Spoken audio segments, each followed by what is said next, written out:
Hi hello എല്ലാവർക്കും നമസ്കാരം. ഇന്ന് ഞാൻ വന്നിട്ടുള്ളത് ഒരു കുഞ്ഞു വീഡിയോയുമായിട്ടാണ്. പക്ഷേ ഒരുപാട് പേർക്ക് പ്രയോജനം നൽകുമെന്ന് എനിക്ക് 100% ഷുവറുള്ള ഒരു കാര്യം നിങ്ങളുമായി ഡിസ്കസ് ചെയ്യാനാണ് വന്നിട്ടുള്ളത്. എൻ്റെ വീഡിയോയുടെ താഴെ 1-2 കമൻറ്റുകൾ ഞാൻ കണ്ടിട്ടുണ്ടായിരുന്നു. ഇനി പഠിച്ചാൽ LPUP കിട്ടുമോ, ഇനി അധികം ദിവസമില്ല, ഞങ്ങൾക്ക് തെറ്റുപറ്റിപ്പോയി, മുൻപ് ഞങ്ങൾ പഠിക്കാതെ സമയം കളഞ്ഞു, പലർക്കും പല പേഴ്സണൽ പ്രോബ്ലംസ് കൊണ്ട് പഠിക്കാൻ സാധിക്കാതെ വന്നു, എന്നാൽ ഇനി മുന്നിൽ വെറും ഒരു മാസം 30 ദിവസമേ ഉള്ളൂ കഷ്ടിച്ച്, ഇനി എന്ത് ചെയ്യും, ഇനി എവിടെ നിന്ന് തുടങ്ങണം, എങ്ങനെ തുടങ്ങണം, ഈ സമയത്ത് പഠിച്ചാൽ കിട്ടുമോ എന്നിങ്ങനെയുള്ള ധാരാളം സംശയങ്ങൾ കുറേ വീഡിയോസിൻ്റെ താഴെ സ്ഥിരമായിട്ട് കാണുന്നുണ്ട്. അപ്പോൾ നിങ്ങൾക്കൊക്കെ വേണ്ടി, അതായത് ഇതുവരെ ഒന്നും പഠിച്ചില്ല, ഇനി പഠിക്കണമെന്ന് ആഗ്രഹമുണ്ട് എന്നുള്ളവർക്ക് വേണ്ടിയിട്ട് ഒരു ഐഡിയയും കിട്ടുന്നില്ല. എവിടെ തുടങ്ങണം, എങ്ങനെ തുടങ്ങണം, നമുക്ക് കുറേ ടെൻഷൻസും ഉണ്ടാവുമല്ലോ, കുറേ സ്ട്രെസ് ഉണ്ടാവും, ടെൻഷൻ ഉണ്ടാവും, അങ്ങനെയുള്ളവർക്ക് വേണ്ടിയിട്ടുള്ളൊരു വീഡിയോ ആണ്. അപ്പോൾ നിങ്ങൾക്ക് ഒരു ഐഡിയയും ഇല്ല എങ്കിൽ ഒരു 7 ടിപ്സ് ഞാൻ പറയാം. ഈ 7 ടിപ്സ് നിങ്ങൾ പ്രാവർത്തികമാക്കാൻ അതിനുള്ള സമയമേ നമുക്കുള്ളൂ. ഓക്കെ, അപ്പോൾ വെറുതെ പോയിട്ടൊരു എക്സാം എഴുതുന്നതിനേക്കാൾ ഈ 7 ടിപ്സ് നല്ല രീതിയിൽ പ്രയോജനപ്പെടുത്തിയാൽ, നിങ്ങളുടെ പ്രീവിയസ് അറിവുകളൊക്കെ നിങ്ങൾക്ക് ഉപയോഗപ്പെടുത്തിയാൽ നിങ്ങൾക്ക് റാങ്ക് ലിസ്റ്റിൽ ഇടം നേടാൻ കഴിയും എന്ന് തന്നെയാണ് ഞാൻ വിശ്വസിക്കുന്നത്. ഓക്കെ, നമ്മൾ ഇതുവരെ പഠിച്ചു വന്ന ഡിഗ്രി കഴിഞ്ഞോ, BEd കഴിഞ്ഞോ, PG കഴിഞ്ഞവരുണ്ടാകാം ഇതിൻ്റെ ഉള്ളിൽ, അല്ലേ? നമ്മൾ പലരും പല സ്കൂളുകളിൽ പഠിപ്പിച്ച എക്സ്പീരിയൻസ് ഉള്ളവരുണ്ടാകാം, ഇല്ലാത്തവരുണ്ടാകാം. ഇത്രയും നാളത്തെ നമ്മളുടെ കുറേ അറിവുകൾ നമ്മുടെ ഉള്ളിലുണ്ട്, അല്ലേ? അപ്പോൾ അതിൻ്റെ കൂടെ ഈ 7 ടിപ്സും കൂടി പ്രയോഗിച്ചാൽ നിങ്ങൾക്കൊരു പക്ഷേ റാങ്ക് ലിസ്റ്റിൽ ഇടം നേടാനായിട്ട് സാധിക്കും, ജോലി ലഭിക്കാനായിട്ട് സാധിക്കും. അപ്പോൾ ഇനിയുള്ള ദിവസമെങ്കിലും പ്രയോജനപ്പെടുത്തണം, അല്ലേ? അതിന് പറ്റിയ 7 ടിപ്സാണ് നമുക്ക് നോക്കാം. Tip number 1, set A time table. നമ്മളൊരു കാര്യം തുടങ്ങുമ്പോൾ നമുക്ക് ഒരു ഐഡിയയും ഇല്ലാത്ത സമയത്ത് നമ്മളത് എഴുതി വെച്ച് കൃത്യമായൊരു സിസ്റ്റമാറ്റിക്കായിട്ട് തുടങ്ങിയാൽ നമുക്ക് തുടങ്ങാനുള്ള ഒരു ഇൻട്രസ്റ്റ് ഉണ്ടാവും, അത് കംപ്ലീറ്റ് ചെയ്യാനുള്ള ഒരു സാഹചര്യവും നിങ്ങൾക്ക് ലഭിക്കും. അതുകൊണ്ട് സെറ്റ് എ ടൈം ടേബിൾ. ഇനി എങ്ങനെ ടൈം ടേബിൾ സെറ്റ് ചെയ്യണമെന്ന് വെച്ച് കഴിഞ്ഞാൽ, നിങ്ങൾ രാവിലെ എഴുന്നേൽക്കുന്നത്, സാധാരണ നിങ്ങൾ എഴുന്നേൽക്കുന്ന സമയം വളരെ വൈകിയാണെന്നുണ്ടെങ്കിൽ നിങ്ങൾക്ക് എഴുന്നേൽക്കാൻ പറ്റുന്ന സമയം നിങ്ങൾ ക്രിയേറ്റ് ചെയ്യുക, അതിലെഴുതി വയ്ക്കുക. ഓക്കെ, പറ്റുന്ന സമയം എഴുതി വയ്ക്കുക. അത് വിചാരിച്ച് ഇനി കുറച്ച് സമയമല്ലേ ഉള്ളൂ എന്ന് കരുതി രാത്രി 2 മണിക്ക് എഴുന്നേൽക്കുക, അങ്ങനെയൊന്നും വേണ്ട. നിങ്ങൾക്ക് എപ്പോഴാണോ പറ്റുന്നത് ആ സമയം നിങ്ങൾ എഴുതി വയ്ക്കുക. ഇപ്പോൾ ഒരു ഫോർ എക്സാമ്പിൾ 5 മണിക്ക് എനിക്ക് എഴുന്നേൽക്കാൻ സാധിക്കുമെങ്കിൽ 5 മണി ഞാൻ സെറ്റ് ചെയ്യുക. ഈ 5 മണി തൊട്ടിട്ട് രാത്രി നമ്മൾ കിടന്നുറങ്ങുന്ന സമയം നിങ്ങളൊന്ന് ശ്രദ്ധിക്കുക. നിങ്ങൾ സാധാരണ ഉറങ്ങുന്ന സമയം ഒരു 11 മണിയൊക്കെ ആണെങ്കിൽ ആ ടൈം അവിടെ എഴുതി വയ്ക്കുക. അപ്പോൾ 5 മണി തൊട്ട് 11 മണി വരെ നിങ്ങൾക്ക് എത്ര സമയം നിങ്ങൾക്ക് ലഭിക്കുന്നുണ്ടോ നോക്കുക. ആ മണിക്കൂറിൽ നിങ്ങൾ നിങ്ങളുടെ വീട്ടിലെ കാര്യങ്ങൾ ചെയ്യാൻ സമയം കണ്ടെത്തണമല്ലോ. അതൊക്കെ വളരെ ചുരുങ്ങിയ സമയം കൊണ്ട് നിങ്ങൾ ചെയ്യുകയാണെങ്കിൽ ബാക്കി എത്ര സമയം നിങ്ങൾക്ക് എപ്പോഴൊക്കെ കിട്ടുമെന്നുള്ളത് ഒന്ന് രേഖപ്പെടുത്തി വയ്ക്കുക. ഓക്കെ, ഇതിൽ ചെറിയ വേരിയേഷൻസൊക്കെ വരും, അതിലൊന്നും ടെൻഷൻ അടിക്കേണ്ട. ചിലപ്പോൾ നമുക്ക് കൂടുതൽ സമയം പഠിക്കാൻ കിട്ടും, ചിലപ്പോൾ കുറവ് കിട്ടും, അതൊന്നും ടെൻഷൻ ആക്കേണ്ട. ജസ്റ്റ് ഒരു ഔട്ട്ലൈൻ കിട്ടാൻ വേണ്ടിയിട്ടാണ് അങ്ങനെ ഒരു ടൈം ടേബിൾ സെറ്റ് ചെയ്യാനായിട്ട് പറയുന്നത്. ഇന്ന സമയത്ത് ഇന്ന വിഷയം പഠിക്കുന്നൊന്നും അപ്പം എഴുതണ്ട. ജസ്റ്റ് നമ്മൾ എഴുന്നേൽക്കുന്ന സമയം, ഉറങ്ങുന്ന സമയം, അതിനിടയ്ക്ക് ഇത്ര മണിക്കൂറുണ്ട്, അതിൽ നമ്മൾ ഇന്ന കാര്യങ്ങൾക്കൊക്കെ ഇത്ര സമയം വെച്ച് കൊടുത്തിട്ട് ബാക്കി എത്ര മണിക്കൂറുണ്ടെന്ന് കണ്ടെത്താം. അത് എപ്പോഴൊക്കെയാണെന്ന് കണ്ടെത്താം. ഇപ്പോൾ രാവിലെ 5 മണിക്ക് എഴുന്നേറ്റാൽ ചിലപ്പോൾ 5 മണി തൊട്ട് 6 മണി വരെ നമ്മൾ വേറൊന്നും ചെയ്യുന്നില്ലെങ്കിൽ ആ ഒരു മണിക്കൂർ നമുക്ക് പഠനത്തിന് ഉപയോഗിക്കാൻ സാധിക്കും. ബാക്കി നമുക്ക് ഇപ്പോൾ കൂടുതൽ വീട്ടമ്മമാരൊക്കെ ആയിരിക്കും ഇതിലുണ്ടാവുക, പിന്നെ വർക്ക് ചെയ്യുന്നവരുണ്ടാവാം, കുഞ്ഞ് വാവകളുള്ളവരുണ്ടായിരിക്കാം. അപ്പോൾ അവരുടെ കാര്യങ്ങൾക്കൊക്കെ നമുക്ക് സമയം കണ്ടെത്തിയേ പറ്റൂ, അല്ലേ? അപ്പോൾ അതൊക്കെ മിനിമം ടൈമിൽ നമുക്ക് എങ്ങനെ ചെയ്യാൻ പറ്റുമെന്ന് ആ സമയത്ത് നിങ്ങളൊന്ന് ചിന്തിച്ച് നോക്കുക. പിന്നെ ഡിവിഷൻ ഓഫ് ലേബർ. നമ്മുടെ വീട്ടിൽ വേറെ ആളുകളുണ്ടാവും, അപ്പോൾ എല്ലാ ജോലിയും നമ്മൾ തന്നെ ചെയ്യും. ഈ ഒരു മാസം എല്ലാ ജോലിയും നമ്മൾ തന്നെ ചെയ്യുമെന്നുള്ളൊരു വിചാരം അല്ലെങ്കിൽ ആ ഒരു വികാരം നമ്മൾ മാറ്റി വെച്ചിട്ട് കുറേയൊക്കെ നമ്മളുടെ പാർട്ട്ണർക്കും അല്ലെങ്കിൽ നമ്മളുടെ കൂടെയുള്ളവർക്കൊക്കെ ചെയ്യാനായിട്ട് വിട്ടുകൊടുക്കുക. അവരും കൂടെ ചെയ്ത് പഠിക്കട്ടെ. ഓക്കെ, പിന്നെ എന്നും തുടയ്ക്കുക, അടിക്കുക അങ്ങനെ ശീലമുള്ളവരോട് എനിക്ക് പറയാനുള്ളത്, ഈ ഒരു മാസത്തേക്ക് ഒരു മാസം ഫുള്ള് തുടയ്ക്കുക അടിക്കുകയും ചെയ്യേണ്ടെന്നല്ല, അറ്റ്ലീസ്റ്റ് ആഴ്ചയിൽ ഒരു ദിവസമൊക്കെ നിങ്ങൾ തുടയ്ക്കലൊക്കെ ചെയ്താൽ മതി.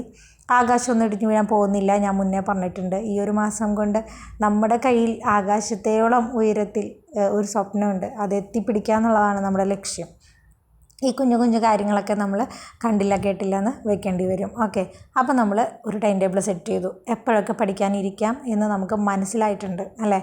ഇനി ഈ ടൈം ടേബിളിൽ ഏതൊക്കെ പഠിക്കണം, എന്തൊക്കെ പഠിക്കണം എന്നാണ് ഞാൻ അടുത്ത ടിപ്പ് വഴി പറയാൻ പോകുന്നത്. ടിപ്പ് നമ്പർ 2, എന്തൊക്കെ മെറ്റീരിയൽസ് നിങ്ങളുടെ കയ്യിൽ ഉണ്ടായിരിക്കണം എന്നുള്ളത്. നമുക്കിനി അധികം സമയമില്ല. ഒരുപക്ഷെ വലിയ ഒരു റാങ്ക് ഫയൽ പഠിച്ചെടുക്കാനുള്ള സമയം നമ്മുടെ കയ്യിലില്ല. അതുകൊണ്ട് തന്നെ റാങ്ക് ഫയൽ പഠിക്കുക എന്നുള്ളൊരു ഉദ്ദേശം ഇനി വേണ്ട. ഇതുവരെ പഠിച്ചവരൊക്കെ ആണെന്നുണ്ടെങ്കിൽ നിങ്ങൾ കണ്ടിന്യൂ ചെയ്തോളൂ, റിവിഷൻ ചെയ്തോളൂ, നോ പ്രോബ്ലം. ഞാൻ ഇതുവരെ പഠിക്കാത്തതും ഇനി ഒരു ഐഡിയ ഇല്ല എന്നിരിക്കുന്ന ആളുകൾക്ക് വേണ്ടിയിട്ടുള്ള വീഡിയോ ആണ്. അപ്പോൾ നിങ്ങൾ റാങ്ക് ഫയൽ എന്നുള്ളൊരു കൺസെപ്റ്റ് തന്നെ ഒഴിവാക്കുക. റാങ്ക് ഫയൽ അങ്ങോട്ട് മാറ്റി വയ്ക്കുക. കളയണ്ട കേട്ടോ, നമുക്ക് ആവശ്യമുണ്ട്, മാറ്റി വയ്ക്കുക.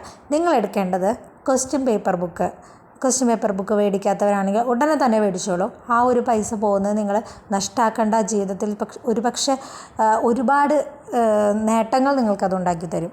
ആ ഒരു പൈസ പോട്ടെ, പ്രശ്നമല്ല കേട്ടോ. അപ്പോൾ ക്വസ്റ്റ്യൻ പേപ്പർ ബുക്ക് മേടിക്കുക. LP UPയുടെ ക്വസ്റ്റ്യൻ പേപ്പർ ബുക്ക് എല്ലാ എന്താ പറയുക റാങ്ക് ഫയൽ കിട്ടുന്ന കടകളൊക്കെ ഇല്ലേ, അതായത് നമ്മുടെ ബുക്ക് സ്റ്റോൾസിൽ അവൈലബിൾ ആണ്. ക്വസ്റ്റ്യൻ പേപ്പർ ബുക്ക് പല ഇതിൻ്റെ ഉണ്ടാവും, കമ്പനീസിൻ്റെ ഉണ്ടാവും. നിങ്ങൾ ഏതെങ്കിലും ഒരെണ്ണം നിങ്ങൾ നല്ലത് നോക്കി മേടിക്കുക. അപ്പോൾ ഈ ക്വസ്റ്റ്യൻ പേപ്പർ ബുക്ക് മേടിക്കുമ്പോൾ LP UPയുടെ ക്വസ്റ്റ്യൻ പേപ്പർ തന്നെ മേടിക്കാനായിട്ട് ശ്രദ്ധിക്കുക. അതിൽ LP UPയുടെ പ്രീവിയസ് ക്വസ്റ്റ്യൻ പേപ്പറും ഉണ്ടാവും, മോഡൽ ക്വസ്റ്റ്യൻ പേപ്പേഴ്സും ഉണ്ടാവും. ഇനി കയ്യിൽ വേണ്ടത് SCERT ആണ്. നമ്മൾ ക്വസ്റ്റ്യൻ പേപ്പറും SCERTയും മാത്രം വെച്ചിട്ടാണ് ഈ ഒരു 30 ദിവസം പഠിക്കാൻ പോകുന്നത്. കാരണം ബാക്കി റാങ്ക് ഫയലൊന്നും വെച്ച് പഠിക്കാനുള്ള സമയം നമ്മുടെ കയ്യിലില്ല. അതുകൊണ്ടാണ്. അപ്പോൾ SCERT നിങ്ങൾ എന്തായാലും പഠിക്കണം. SCERTയെ സംബന്ധിച്ചിടത്തോളം SCERTയുടെ 5 മുതൽ 10 വരെയുള്ള ക്ലാസ്സിലെ ചാപ്റ്റേഴ്സാണ് നമ്മൾ പഠിക്കേണ്ടത്. പക്ഷേ നമ്മളെ സംബന്ധിച്ചിടത്തോളം ഈ 5 മുതൽ 10 വരെയുള്ള ടെക്സ്റ്റ് ബുക്കുകൾ ശേഖരിക്കാനുള്ള സമയമൊന്നുമില്ല. അതുകൊണ്ട് SCERT ബുക്സുകൾ അവൈലബിൾ ആണ്. അതായത് SCERT science, SCERT social, SCERT maths എന്നിങ്ങനെ പറഞ്ഞിട്ട് ബുക്സ് നമുക്ക് കിട്ടും. ഓക്കെ, അപ്പോൾ ആ ബുക്സ് നിങ്ങൾ മേടിക്കുക. ഇനി നമ്മൾ ചിലപ്പോൾ ചിന്തിക്കുന്നുണ്ടാവും, വെറും 30 ദിവസമേ ഉള്ളൂ, ഇതിന് വേണ്ടിയിട്ട് ഞാൻ ഇത്രയധികം ബുക്സ് മേടിച്ചിട്ട് എൻ്റെ കാശ് കളയണോ എന്ന് ചിന്തിക്കുന്നവരുണ്ടെങ്കിൽ എനിക്ക് പറയാനുള്ളത്, ആ കാശ് നിങ്ങൾ പോട്ടെ എന്ന് വിചാരിക്കണം. എത്രത്തോളം പൈസ നമ്മൾ പല കാര്യങ്ങൾക്ക് വേണ്ടി വിനിയോഗിച്ച് അല്ലെങ്കിൽ പല കാര്യങ്ങൾക്ക് വേണ്ടി കളയുന്നുണ്ട്. ഇത് കളഞ്ഞു തന്നെ നിങ്ങൾ വിചാരിച്ചോ, ഒരു പ്രശ്നവുമില്ല. ഇത് നിങ്ങൾക്ക് ഒരിക്കലും നഷ്ടാവില്ല എന്നാണ് ഞാൻ പറയണത്. ബുക്സ് എന്ന് പറയുന്നൊരു സംഭവം നമ്മൾ മേടിച്ച് വെച്ചാൽ പലപ്പോഴും നമ്മൾക്കത് ഉപയോഗിക്കാം. ഇനിയും നിങ്ങൾക്കത് ഉപയോഗിക്കാം. ഓക്കെ, പക്ഷേ ഇനി ഉപയോഗിക്കാൻ പറ്റാതിരിക്കട്ടെ. കാരണം ഇതോടുകൂടി നിങ്ങൾക്ക് ജോലി കിട്ടട്ടെ. അതാണ് നിങ്ങളുടെയൊക്കെ ലക്ഷ്യം അല്ലേ. അപ്പോൾ ആ ഒരു പൈസ പോകുന്നത് നിങ്ങൾ കാര്യമാക്കണ്ട. ഓക്കെ, അപ്പോൾ ബുക്ക് മേടിക്കുക. അതിൽ എനിക്ക് പറയാനുള്ളത് സയൻസും സോഷ്യലും എന്തായാലും മേടിക്കുക. മാത്സിന് ഈ അവസാന സമയത്ത് മേടിച്ച് പഠിക്കാനുള്ള ടൈമില്ല. ഓക്കെ, അതുകൊണ്ട് സയൻസ് സോഷ്യൽ ബുക്ക് മേടിക്കുക. അത് പല പബ്ലിക്കേഷൻസിൻ്റെ ഉണ്ട്. എൻ്റെ ഉള്ളതൊക്കെ PSC പള്ളിക്കൂടം എന്ന് പറയുന്ന ഒരു പബ്ലിക്കേഷൻ്റെയാണ്. വേറെയും കുറേ പബ്ലിക്കേഷൻസ് ഉണ്ട്. നിങ്ങൾ പല പേരിലുണ്ടാവും. വാട്ട് എവർ ഇറ്റ് ഈസ്, നിങ്ങളൊരു ബുക്ക് സ്റ്റോളിൽ ചെന്നാൽ ഞാൻ നേരത്തെ പറഞ്ഞ പോലെ ക്വസ്റ്റ്യൻ പേപ്പർ ബുക്ക് LP UPയുടെ കിട്ടും. അതിനോടൊപ്പം തന്നെ ഈ SCERT ബുക്സ് മേടിക്കുക. റാങ്ക് ഫയൽ അല്ല കേട്ടോ പറയുന്നത്. SCERTയുടെ 5ാം ക്ലാസ്സിലെ ചാപ്റ്റർ 1 സയൻസ്, ചാപ്റ്റർ 2 സയൻസ് എന്നൊക്കെ പറഞ്ഞിട്ട് അങ്ങനെ തന്നെ അതിലുണ്ടാവും. ഓക്കെ, അത് മേടിക്കുക. അപ്പോൾ നമ്മൾ SCERTയുടെ ബുക്ക് മേടിച്ചു അല്ലേ. SCERTയുടെ ബുക്ക് സയൻസ് സോഷ്യൽ മാത്രം മേടിക്കുക. അപ്പോൾ നിങ്ങൾക്ക് തോന്നും സൈക്കോളജി പഠിക്കണമല്ലോ. അപ്പോൾ സൈക്കോളജി നിങ്ങൾക്ക് പഠിക്കണം. സൈക്കോളജി പഠിക്കാനായിട്ട് വേറെ ബുക്സൊന്നും നിങ്ങൾ മേടിക്കേണ്ട. നിങ്ങളുടെ കയ്യിൽ LP UPയുടെ റാങ്ക് ഫയൽ ഓൾറെഡി ഉണ്ട് എന്നുണ്ടെങ്കിൽ അതിൽ സൈക്കോളജി നിങ്ങൾ നോക്കി പഠിക്കുക. അല്ലെങ്കിൽ യൂട്യൂബ് ക്ലാസ്സസ് ഒരുപാട് അവൈലബിൾ ആണ്, അത് നോക്കി പഠിക്കാം. കാരണം അതിനുള്ള സമയം നമ്മുടെ കയ്യിലുള്ളൂ. ഇനി യൂട്യൂബ് കൃത്യമായിട്ട് നിങ്ങൾ നോക്കണം. അതിൽ നിങ്ങൾക്ക് റാങ്ക് മേക്കിംഗ് ക്വസ്റ്റ്യൻസ് ആണ് സാധാരണ നമ്മളുടെ കറണ്ട് അഫെയർസ് വരിക. അപ്പോൾ ഈ കറണ്ട് അഫെയർസ് നോക്കാനായിട്ട് നിങ്ങൾ യൂട്യൂബ് പ്രയോജനപ്പെടുത്തുക. അതുപോലെ റിവിഷൻ ചെയ്യാനായിട്ട് യൂട്യൂബിലെ ക്ലാസ്സുകൾ പ്രയോജനപ്പെടുത്തുക. SCERT ക്ലാസ്സുകളും സിലബസ് വൈസ് ക്ലാസ്സുകളൊക്കെ യൂട്യൂബിലുണ്ട്. അപ്പോൾ അതൊക്കെ പ്രയോജനപ്പെടുത്തുക. പക്ഷേ യൂട്യൂബ് തുറന്നിരിക്കുമ്പോൾ ഇങ്ങനെ സ്ക്രോൾ ചെയ്ത് വേറെയിലേക്ക് പോകാതിരിക്കാൻ ശ്രമിക്കുക. ഏതാണോ നിങ്ങൾക്ക് പഠിക്കാനുള്ളത് അത് മാത്രം സെർച്ച് ചെയ്യുക. അതിൻ്റെ ഒരു വീഡിയോ നോക്കി അങ്ങ് പഠിക്കുക കേട്ടോ. ഇപ്പോൾ നമ്മൾ ടൈം ടേബിളും സെറ്റ് ചെയ്തു, നമ്മൾ മെറ്റീരിയൽസും കളക്ട് ചെയ്തു. ഇപ്പോൾ നമ്മുടെ കയ്യിലെല്ലാം ഉണ്ട്. ഇതൊക്കെ ടപ്പേന്ന് ചെയ്യണം കേട്ടോ. ഇന്നാണ് ഈ വീഡിയോ കാണുന്നതെങ്കിൽ ഇന്ന് തന്നെ ഈ മെറ്റീരിയൽസൊക്കെ അങ്ങ് കളക്ട് ചെയ്യാനായിട്ട് പോയേക്കാം, നാളത്തേക്ക് വെക്കരുത്. ഇനി ടിപ്പ് 3 എന്ന് പറയുന്നത്, നമ്മളിപ്പോൾ ഈ കളക്ട് ചെയ്ത മെറ്റീരിയൽസൊക്കെ എങ്ങനെ പഠിക്കണം എന്നറിയണ്ടേ. അപ്പോൾ അതിൽ ക്വസ്റ്റ്യൻ പേപ്പർ ബുക്കാണല്ലോ നമ്മൾ ആദ്യം മേടിച്ചത്, അതെങ്ങനെ പ്രയോജനപ്പെടുത്താം എന്ന് നോക്കാം. അതാണ് ടിപ്പ് 3. അതായത് ക്വസ്റ്റ്യൻ പേപ്പർ നിങ്ങൾ വെറുതെ എടുത്ത് വെച്ചിട്ട് ഒന്നാമത്തെ ക്വസ്റ്റ്യൻ നോക്കി അതിൻ്റെ ആൻസർ പഠിച്ചു, രണ്ടാമത്തെ ക്വസ്റ്റ്യൻ നോക്കി ആൻസർ പഠിച്ചു, അങ്ങനെ ഒരിക്കലും ചെയ്യരുത്. ബിക്കോസ് നമുക്ക് അതിനുള്ള ടൈമില്ല. അതുകൊണ്ട് എന്ത് ചെയ്യണം, നിങ്ങൾ പറ്റുവാണെങ്കിൽ OMR ഷീറ്റ് ഉണ്ടല്ലോ, അത് നമുക്ക് ഗൂഗിളിൽ സെർച്ച് ചെയ്താൽ OMR ഷീറ്റ് കിട്ടും. അത് പ്രിൻ്റ് ചെയ്ത് ഫോട്ടോസ്റ്റാറ്റ് എടുത്ത് ഒരു കുറച്ചെണ്ണം അധികം കയ്യിൽ വയ്ക്കുക. ഒരു 10-50 എണ്ണമൊക്കെ നമ്മൾ ഷീറ്റ് കയ്യിൽ വയ്ക്കുക. അല്ലെങ്കിൽ നമുക്ക് അതിനുള്ള സമയമില്ല, അല്ലെങ്കിൽ പറ്റില്ല എന്നുണ്ടെങ്കിൽ നോ പ്രോബ്ലം, നിങ്ങളൊരു ബുക്ക് എടുക്കുക. ആ ബുക്കിൽ ഫസ്റ്റത്തെ പേജ് എടുത്തിട്ട് നിങ്ങൾ ഈ ക്വസ്റ്റ്യൻ പേപ്പർ ബുക്കിലെ ആദ്യത്തെ ക്വസ്റ്റ്യൻ പേപ്പർ എടുക്കുക. ആ question paper model question paper 1 എന്നോ 2 അങ്ങനെ എന്തെങ്കിലും പേര് അതിൽ കാണാം, പേര് കൊടുക്കുക ഹെഡിങ് ആയിട്ട്. എന്നിട്ട് 1 എന്നിട്ട് നിങ്ങൾ ആൻസർ നോക്കാതെ ഈ ക്വസ്റ്റ്യൻ പേപ്പർ അരമണിക്കൂർ സമയം വെച്ചിട്ട് അരമണിക്കൂർ കൊണ്ട് ചെയ്ത് തീർക്കണം കേട്ടോ. നമുക്കൊരു 1.25 മണിക്കൂറൊക്കെയാണ് PSCയുടെ സമയം, പക്ഷെ അതൊന്നും നോക്കരുത്, അരമണിക്കൂർ കൊണ്ട് നിങ്ങൾ ചെയ്ത് തീർക്കണം.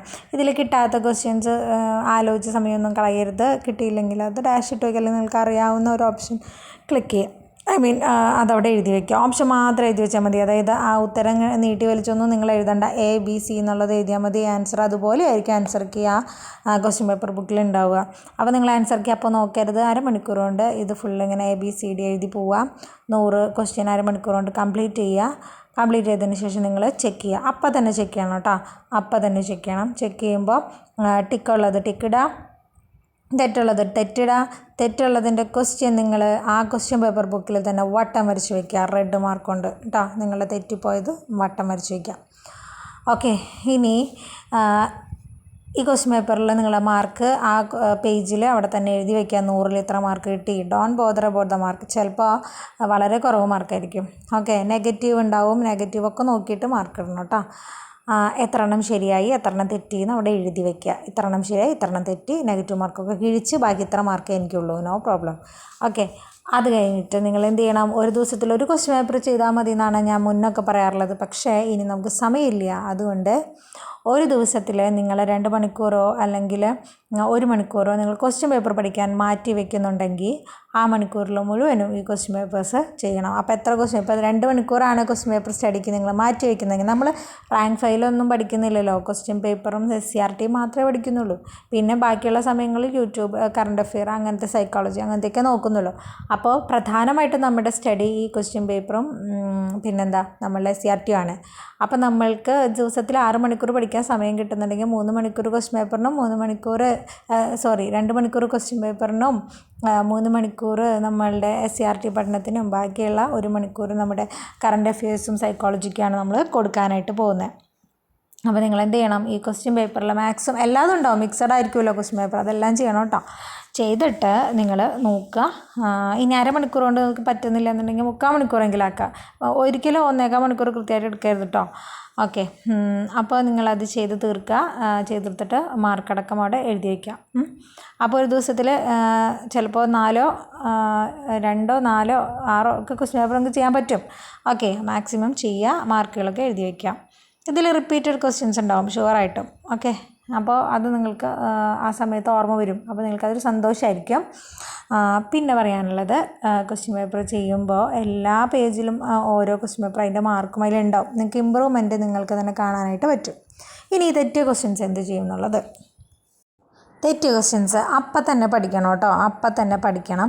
അത് കഴിഞ്ഞ് നിങ്ങൾ 2ാമത്തെ ക്വസ്റ്റ്യൻ പേപ്പർ ചെയ്യുമല്ലോ, 2ാമത്തെ ക്വസ്റ്റ്യൻ പേപ്പർ ചെയ്തിട്ട് അതിലെ തെറ്റിയ ക്വസ്റ്റ്യൻസ് പഠിക്കുമ്പോൾ 1ാമത്തെ ക്വസ്റ്റ്യൻ പേപ്പറിലെ തെറ്റിയ ക്വസ്റ്റ്യൻസ് ഒന്നുകൂടെ വായിക്കാനായിട്ട് ശ്രദ്ധിക്കണം. കാരണം റിവിഷൻ അപ്പം നമ്മൾ ചെയ്തു പോകണം. കാരണം നമ്മുടെ കയ്യിൽ വേറെ അധികം സമയമില്ല. ഓക്കെ, അതുകൊണ്ട് ഡെയിലി റിവിഷനാണ് നമ്മൾ ഉദ്ദേശിക്കുന്നത്.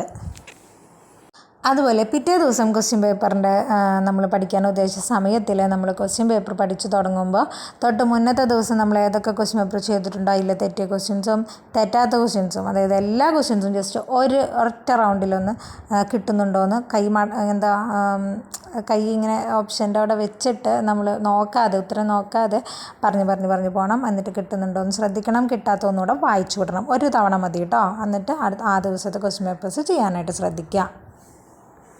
ഇനി SCRT പഠിക്കണം അല്ലേ. എങ്ങനെയാണ് SCRT നമ്മൾ പഠിക്കേണ്ടതെന്ന് വെച്ച് കഴിഞ്ഞാൽ ക്ലാസ് വൈസാണ് SCRT ഉണ്ടാവുക. നമുക്ക് 5 മുതൽ 10 വരെയുള്ള ക്ലാസ്സുകളിലാണ് പഠിക്കേണ്ടത്. സയൻസും സോഷ്യലും ആണ് നമ്മൾ SCRT ഉപയോഗിച്ച് പഠിക്കാനായിട്ട് പോകുന്നത്. അപ്പോൾ നിങ്ങൾ എന്ത് ചെയ്യണമെന്നുണ്ടെങ്കിൽ, ഇപ്പോൾ 5ാം ക്ലാസ്സിലെ സയൻസ് ആണെങ്കിൽ അത് ഒറ്റയടിക്ക് പഠിച്ചു തീർക്കാൻ തന്നെ ശ്രമിക്കണം. നമ്മുടെ കയ്യിൽ സമയമില്ലാത്തതുകൊണ്ടാണ്. 5ലത്തെയൊക്കെ നമുക്ക് പെട്ടെന്ന് പഠിച്ചു തീർക്കാനായിട്ട് പറ്റും. മാക്സിമം ഒരു ദിവസം നിങ്ങൾക്ക് എത്ര പഠിക്കാൻ പറ്റുമോ അത്രയും SCERT പഠിക്കണം. അത് ക്ലാസ് വൈസ് തന്നെ പഠിച്ചു പോകണം. ഇപ്പോൾ 5ൻ്റെ സയൻസ് പഠിക്കുകയാണെങ്കിൽ അത് കഴിഞ്ഞിട്ടേ പിന്നെ 6ൻ്റെ 7ൻ്റെ ഏതാ സോഷ്യൽ സയൻസ് എടുക്കാൻ പാടുള്ളൂ കേട്ടോ. ഇനി ഇതിൽ ഏറ്റവും പ്രത്യേകതയുള്ള കാര്യം 5 മുതൽ 10 വരെയുള്ള സയൻസിലെ എല്ലാ ചാപ്റ്റേഴ്സും നിങ്ങൾ വിടാതെ പഠിക്കുക തന്നെ വേണം. ഇനി സോഷ്യലിൻ്റെ കാര്യത്തിലാണെങ്കിൽ സോഷ്യലിൽ 5 മുതൽ 10 വരെയുള്ള സോഷ്യലിൽ എല്ലാം നിങ്ങൾക്ക് പഠിക്കാൻ എന്തെങ്കിലും ബുദ്ധിമുട്ട് തോന്നുന്നുണ്ടെങ്കിൽ ചില യൂട്യൂബ് ചാനൽസിലൊക്കെ സിലബസ് വൈസ് ഉള്ള SCERT ചാപ്റ്റേഴ്സ് ഇത് മാത്രമേ ഉള്ളൂ എന്ന് പറഞ്ഞിട്ടൊക്കെ കൊടുത്ത് കണ്ടിട്ടുണ്ട്. അതൊന്ന് സെർച്ച് ചെയ്ത് കിട്ടുകയാണെങ്കിൽ അത് ഉപയോഗപ്പെടുത്തിയിട്ട് നിങ്ങൾ ആ ചാപ്റ്റേഴ്സ് മാത്രമായിട്ട് പഠിക്കാൻ ശ്രദ്ധിക്കുക. ഓക്കെ, പക്ഷേ സയൻസ് എല്ലാം പഠിക്കണം കേട്ടോ. സയൻസിന് ഇമ്പോർട്ടൻസ് ഉണ്ട് LP UPയിൽ, പ്രത്യേകിച്ച് UPക്കാർക്ക് കേട്ടോ. ഇനി ടിപ്പ് നമ്പർ 5, നമ്മൾ മാത്സ് ഇംഗ്ലീഷ് മലയാളത്തെക്കുറിച്ചൊന്നും പറഞ്ഞില്ല അല്ലേ.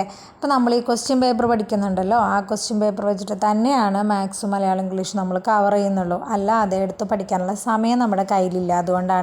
അതുകൊണ്ട് നിങ്ങൾ പ്രീവിയസ് ക്വസ്റ്റ്യൻ പേപ്പേഴ്സും മോഡൽ ക്വസ്റ്റ്യൻ പേപ്പേഴ്സും ചെയ്യുമ്പോൾ അതിൽ മാത്സ് ഇംഗ്ലീഷ് മലയാളത്തിന് കുറച്ച് കൂടുതൽ സ്ട്രെസ് കൊടുക്കണം. അത് എന്തായാലും പഠിക്കണം. കാരണം നമ്മൾ വേറെ ഒന്നും പഠിക്കാൻ പോകുന്നില്ല അതുകൊണ്ട് തന്നെ അതിൽ നിന്ന് കിട്ടുന്ന ചോദ്യങ്ങളിൽ നിന്ന് കിട്ടുന്ന ഉത്തരമെങ്കിലും മാർക്കെങ്കിലും നമുക്ക് കിട്ടണമല്ലോ, അതിന് വേണ്ടിയിട്ടാണ്.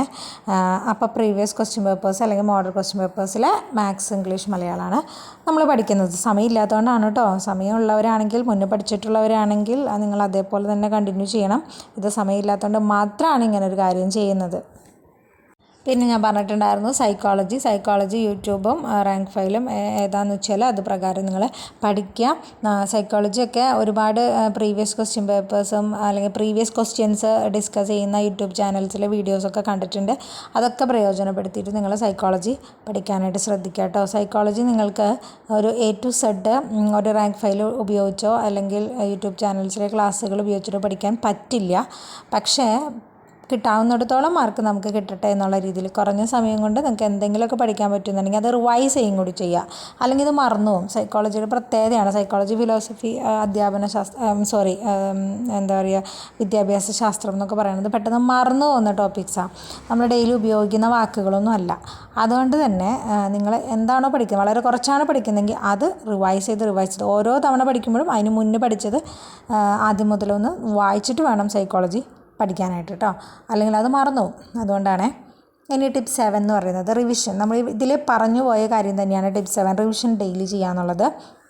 അത് ഓരോ തവണയും നമ്മൾ പഠിക്കാനിരിക്കുമ്പോൾ മുന്നേ പഠിച്ചത് എന്തൊക്കെയുണ്ടോ അതൊന്ന് ജസ്റ്റ് ഒന്ന് വായിക്കാനുള്ള സമയം നിങ്ങൾ ആക്കണം. എന്നിട്ട് അതിൽ കിട്ടാത്ത വരുന്നുണ്ടെങ്കിൽ 2-3 തവണയും നിങ്ങൾ വായിച്ചിട്ടും കിട്ടാത്തുണ്ടെന്നുണ്ടെങ്കിൽ ഒന്ന് റെഡ് ലൈൻ വരച്ചിടുക.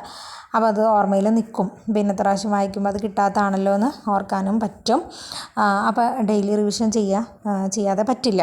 അപ്പോൾ ഇപ്പോൾ നിങ്ങൾക്ക് മനസ്സിലായല്ലോ, നമ്മൾ ഫസ്റ്റ് സെറ്റ് ചെയ്ത ടൈം ടേബിളിൽ നമ്മൾ ഇത്ര മണിക്കൂർ കിട്ടും നമുക്ക് മനസ്സിലായി. അതിൽ ഏതൊക്കെ എപ്പോഴൊക്കെ പഠിക്കണം എന്നുള്ളത് നിങ്ങൾ ഡിവൈഡ് ചെയ്ത് വെക്കണം. കാരണം നമുക്ക് പഠിക്കാനുള്ളത് എന്തൊക്കെയാണ്? നമുക്ക് പഠിക്കാനുള്ളത് ക്വസ്റ്റ്യൻ പേപ്പർ ചെയ്യാനുള്ള ടൈം വേണം. മാക്സിമം ക്വസ്റ്റ്യൻ പേപ്പേഴ്സ് ഒരു ദിവസം ചെയ്യാനുള്ള സമയം വേണം കേട്ടോ. ഞാൻ പറയുകയാണെങ്കിൽ 4-6 ക്വസ്റ്റ്യൻ പേപ്പേഴ്സൊക്കെ നിങ്ങൾ ഒരു ദിവസം ചെയ്യാനായിട്ട് ശ്രദ്ധിക്കണം. അത് റിവൈസും ചെയ്യണം. ക്വസ്റ്റ്യൻ പേപ്പറും റിവൈസ് ചെയ്യണം കേട്ടോ. പിന്നെ SCERT പഠിക്കാൻ സമയം വേണം. പിന്നെ ഇത് രണ്ടുമാണ് മെയിനായിട്ട് വേണ്ടത്. ബാക്കിയുള്ള സമയം നമ്മൾ യൂട്യൂബിലെ ക്ലാസ്സുകൾ, കറണ്ട് അഫെയർസ്, അതുപോലെ സൈക്കോളജി പഠിക്കാനായിട്ട് ശ്രദ്ധിക്കണം. ഓക്കെ, അപ്പോൾ നമുക്ക് ഇത്രയേ ഉള്ളൂ. നമ്മളിപ്പോൾ ചെയ്യാൻ പോകുന്നത് പ്രീവിയസ് ക്വസ്റ്റ്യൻ പേപ്പർ പഠിക്കുന്നു. അതിൽ തന്നെയാണ് നമ്മൾ മലയാളം ഇംഗ്ലീഷും മാത്സും അതിലത്തെ തന്നെ പഠിക്കുന്നുള്ളൂ, വേറെ പഠിക്കുന്നില്ല. പിന്നെ നമ്മൾ SCERT പഠിക്കും. പിന്നെ നമ്മൾ സമയം അനുസരിച്ചിട്ട് സൈക്കോളജിയും കറണ്ട് അഫെയർസ് നോക്കുകയാണ് ചെയ്യേണ്ടത്. ഓക്കെ, അപ്പോൾ ഇത്ര സമയം നമ്മുടെ കയ്യിലുള്ളൂ. അതുകൊണ്ടാണ് ഇങ്ങനെ ഒരു ടൈം ടേബിൾ സെറ്റ് ചെയ്തത്. പക്ഷേ ഇത് പഠിക്കണമെങ്കിൽ, ഇത് റിവൈസ് ചെയ്യണമെങ്കിലും നമ്മൾ കുറച്ചധികം സമയം നമ്മൾ മെനക്കെട്ട് ഇരിക്കേണ്ടി വരും. പക്ഷേ ഒരു മാസമല്ലേ ഇരിക്കേണ്ടൂ, അത് നിങ്ങൾ വിചാരിക്കാം. അപ്പോൾ ഇത്രയും കാലം പഠിച്ചവർക്ക് പോലും ചിലപ്പോൾ കിട്ടിയിട്ടില്ല. അപ്പോൾ ഈ ഒരു മാസം കൊണ്ട് ഞങ്ങൾ എങ്ങനെ കിട്ടും എന്ന് ഇനിയും ചിന്തിക്കുന്നവരുണ്ടെങ്കിൽ ആ ചിന്ത നിങ്ങളങ്ങ് കളഞ്ഞേക്കുക. നമ്മളുടെ മാർക്ക് എന്ന് പറയുന്നത് നമ്മൾ ആ 1 മണിക്കൂർ നമ്മളുടെ മുന്നിലിരിക്കുന്ന ക്വസ്റ്റ്യൻ പേപ്പേഴ്സ്, ദൈവാനുഗ്രഹത്താൽ നമ്മൾ പഠിച്ച ഭാഗത്തു നിന്നും മാത്രം വരുന്ന ഒരു ക്വസ്റ്റ്യൻ പേപ്പർ, ഓക്കെ, നമ്മളുടെ പ്രസൻസ് ഓഫ് മൈൻഡ്, ഇതൊക്കെ ഇമ്പോർട്ടൻസ് ആണ്. അപ്പോൾ ആ ഒരു 1.25 മണിക്കൂർ അല്ലെങ്കിൽ ആ ഒരു 1.5 മണിക്കൂറിൽ നിങ്ങൾ എന്ത് ചെയ്യുന്നു എന്നുള്ളത് തന്നെയാണ് നിങ്ങളുടെ റാങ്ക് ലിസ്റ്റിൽ പ്രതിഫലിച്ച് കാണുക. ഓക്കെ, അതുകൊണ്ട് കഴിഞ്ഞത് കഴിഞ്ഞു, പാസ്റ്റ് ഈസ് പാസ്റ്റ്. ഇനി നിങ്ങളുടെ മുന്നിൽ സമയമുണ്ട്. ആ സമയം പ്രയോജനപ്പെടുത്തുക, എന്നിട്ട് എക്സാം എഴുതുക. ഇതിങ്ങനെ ആലോചിച്ച് നിങ്ങൾ ഇരുന്നാലേ എക്സാമിൻ്റെ തലേദിവസം വരെയും ആലോചിച്ചിരിക്കുകയുള്ളൂ. Nothing will do. പക്ഷേ നിങ്ങൾ ചെയ്യുകയാണെങ്കിൽ എന്തെങ്കിലുമൊക്കെ ഞാൻ ചെയ്തു എന്നൊരു തോന്നൽ നിങ്ങൾക്കുണ്ടാവും. ആ ഒരു കോൺഫിഡൻസ് നിങ്ങൾക്ക് കിട്ടും. നന്നായിട്ട് നിങ്ങൾക്ക് എക്സാം എഴുതാനും പറ്റും. അപ്പോൾ എല്ലാവർക്കും വിജയാശംസകൾ നേരുന്നു. Thank you.